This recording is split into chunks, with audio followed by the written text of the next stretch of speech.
गंज से, जहां पर पंचायत चुनाव के मद्देनजर भारत नेपाल सीमा की संवेदनशीलता को देखते हुए आज डीएम और एसपी ने सुरक्षा व्यवस्था का जायजा लिया है। भारत और नेपाल के सुरक्षा अधिकारियों से वार्ता कर सीमा पर आपसी तालमेल के जरिए सुरक्षा व्यवस्था को और भी ज्यादा मजबूत करने के निर्देश दिए गए हैं।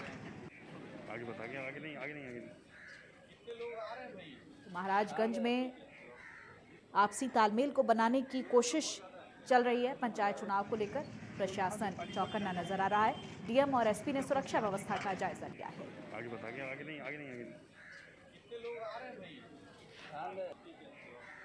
साथ ही साथ नेपाल के जो सुरक्षा अधिकारी हैं उनसे वार्ता भी की।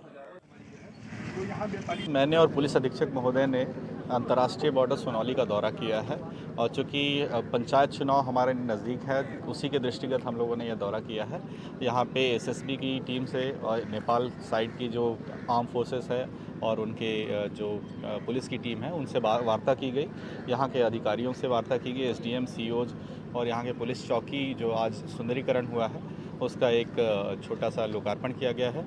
और साथ ही सभी लोगों को सचेत किया गया है कि जो आगामी पंचायत इलेक्शन है उसमें मॉडल कोड ऑफ कंडक्ट का पूरा अनुपालन हो, कहीं से भी किसी तरह की कोई समस्या ना आने पाए और पंचायत चुनाव में कौन कौन सी सावधानियां बरतनी हैं उसके बारे में इनको बताया गया। मैंने और पुलिस और वहीं शामली में जिलाधिकारी और पुलिस अधीक्षक ने त्रिस्तरीय पंचायत चुनाव में पहले बैठक के दौरान उपद्रवियों को सख्त लहजे में चेतावनी देते हुए कहा है कि अगर चुनाव के दौरान किसी ने उपद्रव मचाने की कोशिश की तो उनके खिलाफ प्रशासन कार्रवाई करेगा। पुलिस अधीक्षक ने भी एनएसए जैसी बड़ी कार्रवाई की चेतावनी दी है। हम लोग 24 घंटे अवेलेबल हैं। ये चीज आप लोग सब ध्यान रखेंगे, बाकी लोगों को बताएंगे। शामली में उपद्रवियों को सख्त चेतावनी दी गई है पुलिस अधीक्षक की तरफ से। पंचायत चुनाव को लेकर हर जगह पर प्रशासन अलर्ट है और उपद्रवियों से निपटने के लिए प्रशासन पूरी तरह से मुस्तैद नजर आ रहा है। हम लोग 24 घंटे अवेलेबल हैं। ये चीज आप लोग सब ध्यान रखेंगे, बाकी लोगों को बताएंगे। उपद्रवियों को पुलिस अधीक्षक ने चेतावनी दी है उनके खिलाफ बड़ी से बड़ी कार्रवाई करने से भी प्रशासन परहेज नहीं करेगा। एनएसए जो नेशनल सिक्योरिटी एक्ट है वो लगाने की बात भी कही गई। हम लोग 24 घंटे अवेलेबल हैं। ये आज मेरे और डीएम मैडम के द्वारा यहाँ पर एक जो चुनाव संबंधी है वो मीटिंग की गई, जिसमें कि वर्तमान के जो प्रधान हैं, जो संभावित प्रत्याशी हैं, उनके समर्थक और अन्य जो जिम्मेदार लोग हैं इस क्षेत्र के, उन सब के साथ एक मीटिंग जो है वो की गई है।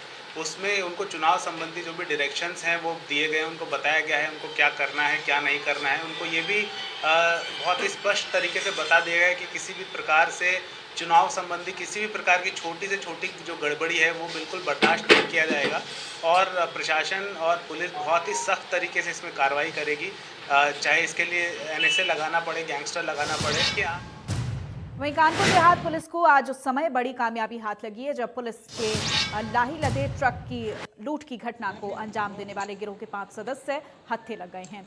पुलिस ने उनके पास से 3 अवैध असलहे और लगभग 3.5 लाख रुपए भी बरामद किए हैं। साथ ही लूटा गया ट्रक और लूट की घटना में प्रयोग की गई कार को भी बरामद किया गया है। साथ ही पुलिस गिरोह के फरार 2 सदस्यों की गिरफ्तारी की कोशिश की जा रही है। थाना मंगलपुर क्षेत्र में 29 तारीख को एक व्यापारी ने यह शिकायत दर्ज कराई थी कि उन्होंने एक ट्रक भेजा था राजस्थान जिसमें 500 बोरी लाही थी। उस ट्रक को झिंझक और कंचौसी के बीच में कुछ कार सवार बदमाशों ने ट्रक को ओवरटेक करके और ड्राइवर को तमंचों के बल पर बंधक बना के ट्रक में जो लदा सामान था 500 बोरी लाही उसको लूट लिया था और ड्राइवर को कहीं आगे छोड़ के नीचे वह जो है लूटे हुए सामान के साथ फरार हो गए थे। इस सूचना पर अभियोग दर्ज किया गया था और कई टीमें अनावरण के लिए लगाई गई थी।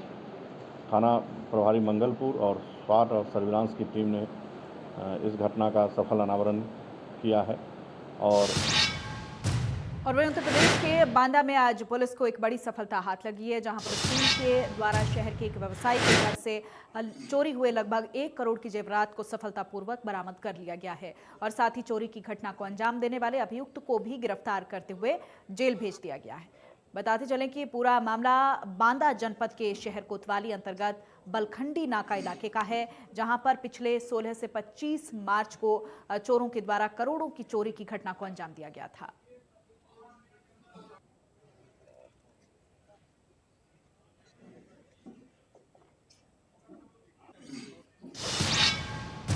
और वहीं फिरोजाबाद में 10 साल की मासूम के साथ बलात्कार करने वाले नीरज नाम के युवक को न्यायालय ने फांसी की सजा सुनाई है। दरअसल मामला थाना जसराना क्षेत्र के गांव का है, जहां पर दिसंबर में गांव में ही देवी की मूर्ति की स्थापना हुई थी, जिसका भंडारे का कार्यक्रम गांव में किया गया था। 10 साल की पीड़िता अपने भाई और अपने पिता के साथ उस भंडारे की दावत को खाने के लिए गई थी। जब वो खाना खाकर वापस आ रही थी, तभी उसी के पड़ोस में रहने वाला नीरज उसे बाजरे के खेत में ले गया और बाजरे की ढेर पर उसके साथ बड़ी बेरहमी से बलात्कार किया।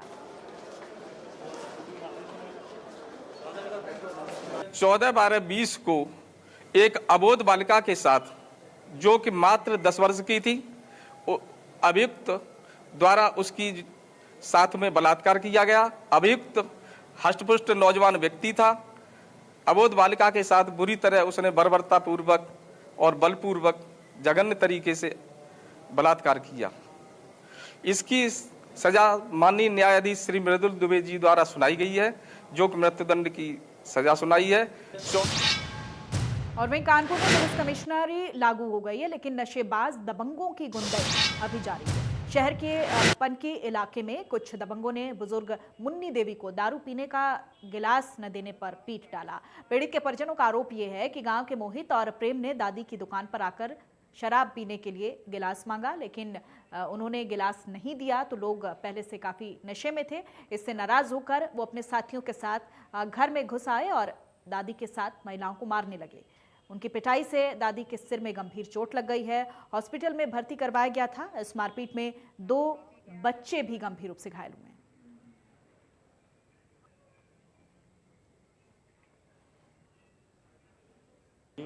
कपली गांव का एक प्रकरण है, जिसमें एक सोने लाल जी यहाँ पे आए थे। उन्होंने एक दरखास्त दी है कि उनको कुछ लोगों ने जो है उनके साथ मारपीट की है और धमकी दी है। तो इस संबंध में जो है उनके प्रार्थना पत्र पे विचार उपरांत जो है ये केस जो है वो एसीपी कल्याणपुर को रिफ़र किया गया है, ताकि इसकी तथ्यात्मक जांच की जा सके और जिस तथ्यात्मक जांच के उपरांत जो भी तथ्य प्रकाश में आएंगे उसके अनुसार विधिक कार्रवाई अमल में लाई जाएगी। क्या हुआ छोटू?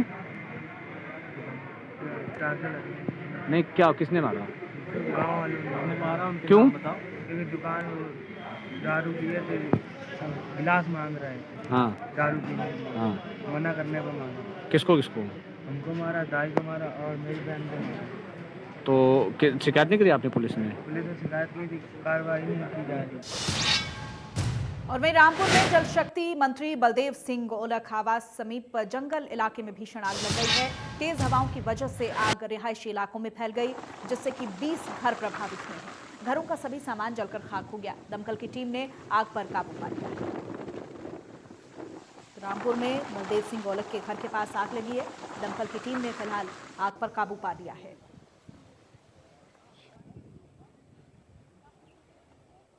बताया जा रहा है कि आग से लगभग 20 घर प्रभावित हुए हैं।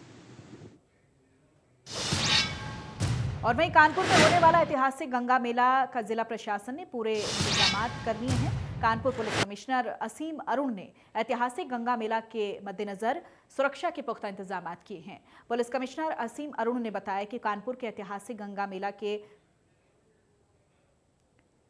सुरक्षा व्यवस्था को देखते हुए पुलिस भी तैनात कर दी गई है। कोविड के लिए भी लोगों को जागरूक किया जा रहा है। सैनिटाइजर का प्रयोग करें और मास्क जरूर लगाएं, ये निर्देश भी दिए गए। पारंपरिक और ऐतिहासिक आयोजन कल होगा। इसमें गंगा मेला मुख्य रूप से कहा जाता है। इसमें 3 अलग अलग कार्यक्रम हैं। उनके सब के लिए बहुत व्यापक प्रबंध किए गए हैं।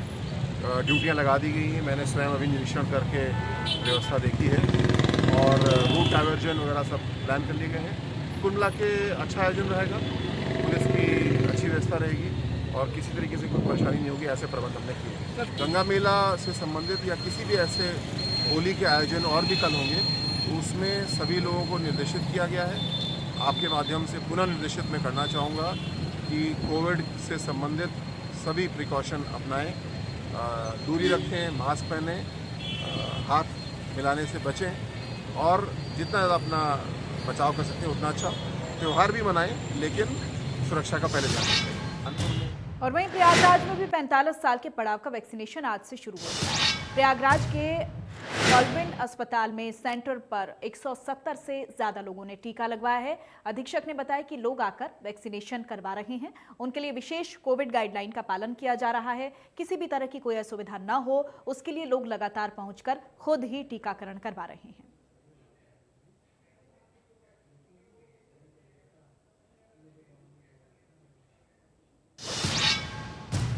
और पूरे प्रदेश भर में पिछले कुछ दिनों से बढ़ रहे कोरोना वायरस संक्रमण को लेकर प्रदेश सरकार की तरफ से 45 साल पार करने वाले लोगों को टीकाकरण का अभियान आज से शुरू किया गया है, जिसको लेकर अलीगढ़ में जबरदस्त उत्साह देखने को मिला। कई लोगों ने टीकाकरण करवाया। उन सभी का कहना था कि कोरोना वायरस वैश्विक महामारी है और जिसको लेकर सरकार के द्वारा सराहनीय काम किया जा रहा है। और टीकाकरण के बाद अब तक के अभियान से ये सिद्ध हो गया है कि ये कोई नुकसानदायक नहीं है।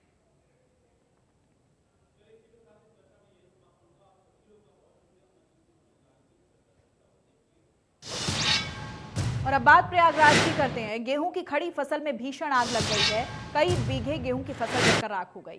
गेहूं की फसल में आग लगने के बाद आक्रोश भी देखने को मिला। आक्रोशित भीड़ ने पुलिसकर्मियों पर हमला बोला। दमकल पुलिस के देर से पहुंचने पर लोग भी भड़के दिखाई दिए।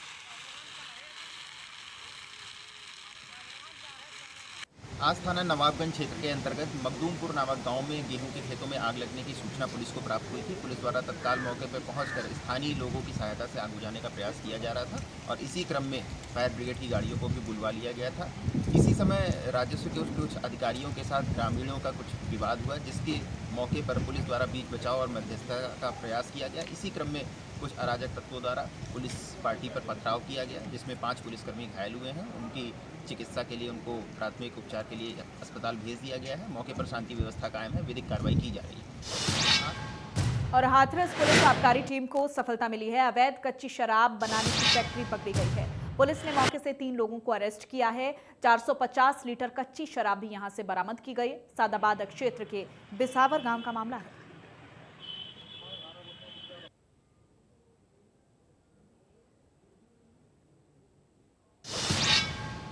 और वहीं कुशीनगर में तेंदुए के हमले से फिर से 2 ग्रामीण घायल हो गए हैं। घायल ग्रामीणों को सीएचसी में भर्ती करवाया गया। तेंदुए के हमले से एक ग्रामीण की आंख को नुकसान हुआ है। 4 दिनों से खड्डा क्षेत्र में तेंदुआ आतंक मचा रहा था। जंगल में वन विभाग तेंदुओं को पकड़ पाने में असफल साबित हुआ है। खड्डा थाना क्षेत्र के भेड़िया जंगल की यह घटना बताई जा रही है।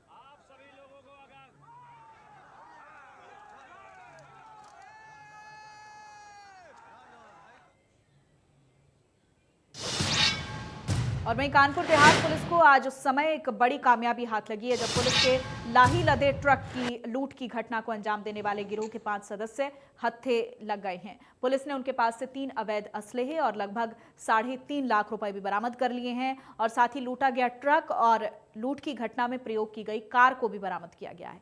साथ ही पुलिस गिरोह के फरार 2 सदस्यों की गिरफ्तारी की कोशिश की जा रही है। थाना मंगलपुर क्षेत्र में 29 तारीख को एक व्यापारी ने यह शिकायत दर्ज कराई थी कि उन्होंने एक ट्रक भेजा था राजस्थान, जिसमें 500 बोरी लाही थी।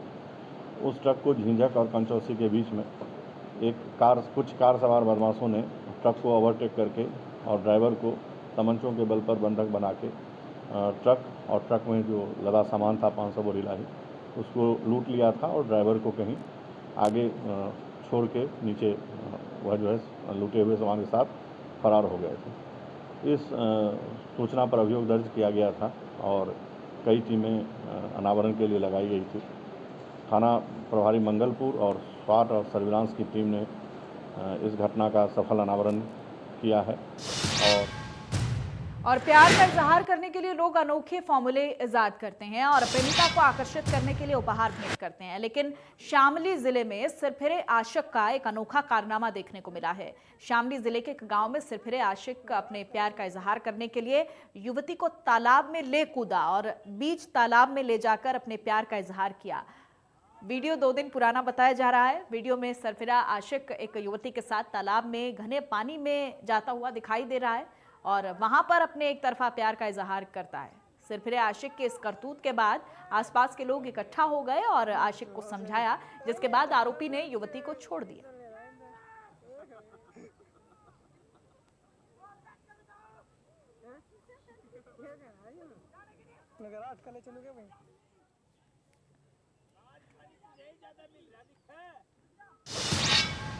और वहीं सुल्तानपुर के बल्दीराय थाना इलाके में पुरानी रंजिश में हमला करने पहुंचा हिस्ट्री शीटर बम फटने से घायल हो गया है। आनन फानन में उसे इलाज के लिए सामुदायिक स्वास्थ्य केंद्र ले जाया गया, जहां डॉक्टर्स ने गंभीर हालत को देखते हुए जिला अस्पताल रेफर किया है।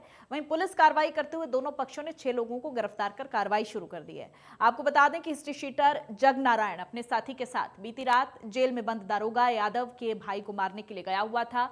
मौके पर दोनों ने फायरिंग करना शुरू कर दिया और इसी के जवाब में विपक्षियों ने हथगोले से हमला बोल दिया, जिसके चलते जगनारायण उर्फ जग्गा गंभीर रूप से घायल हो गया।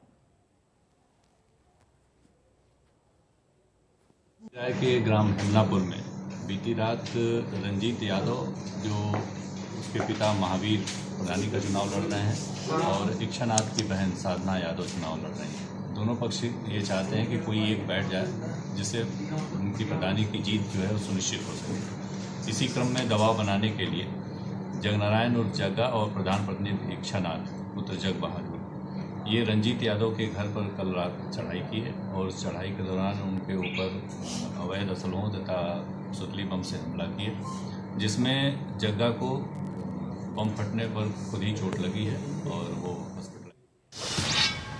और वहीं मुजफ्फरनगर में थाना नगर कोतवाली पुलिस को उस समय एक बड़ी सफलता हाथ लगी है, जब पुलिस ने 2014 से हत्या के मामले में फरार चल रहे 25,000 के नामी बदमाश को गिरफ्तार किया है। फरार बदमाश को काफी समय से तलाश की जा रही थी। पकड़े गए अभियुक्त का नाम नौशाद पुत्र मीर हसन निवासी किदवई नगर है और जनपद मुजफ्फरनगर है। ये अभियुक्त फिलहाल थाना नई मंडी क्षेत्र के कोतवाली क्षेत्र के गांव कुकड़ा में रह रहा था। पकड़े गए अभियुक्त के पास से एक तमंचा, 2 जिंदा कारतूस बरामद किए हैं।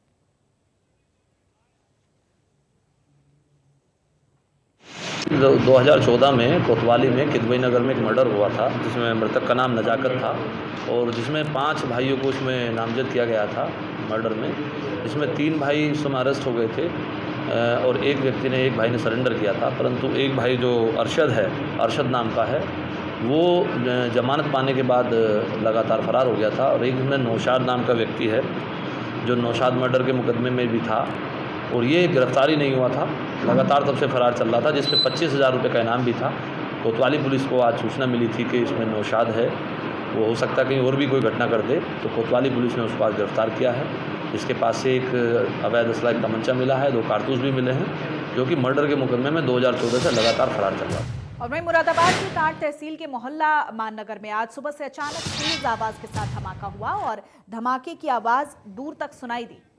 गोदाम में काम कर रही महिला इंद्रेश, शिवानी, चंचल, काजल, प्रियंका और तुषार घायल हो गए।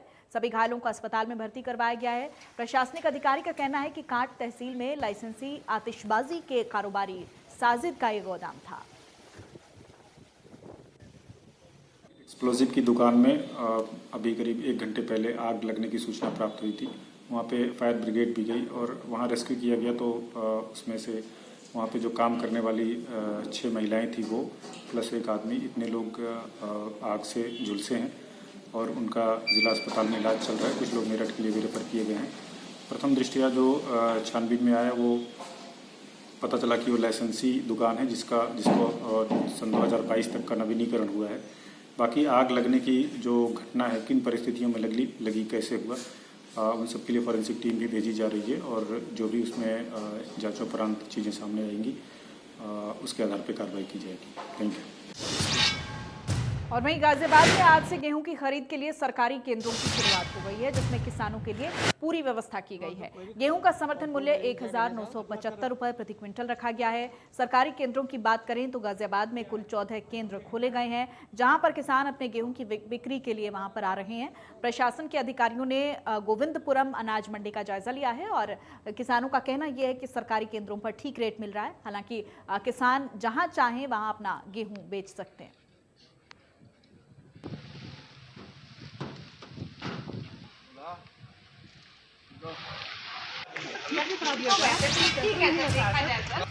जयपुर के ग्रामीण इलाके गगहा में बदमाशों ने देर रात इलेक्ट्रॉनिक्स दुकानदार और उनके कर्मचारी की बेरहमी से ताबड़तोड़ गोली मारकर हत्या कर दी।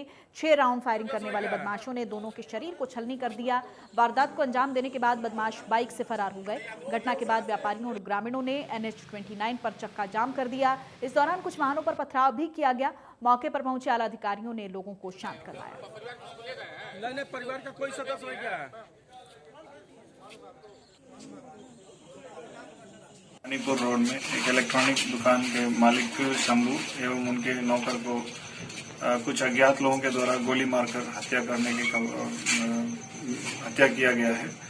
इस संबंध में परिवार वालों से तहरीर लिया जा रहा है। तत्काल FIR लिखे 6 अलग अलग टीम गठित किए हैं। मौके पर ADG जोन, DIG रेंज और SSP आमुज द्वारा थाना अध्यक्ष और अन्य COs के द्वारा मौका निरीक्षण किया गया। अलग अलग टीम्स गठित करके उनको दबिश हेतु भेजा जा रहा है। जल्दी से जल्दी इस मुकदमे का इस घटना को खुलासा। और इसी के साथ बुलेटिन में फिलहाल इतना ही। नमस्कार।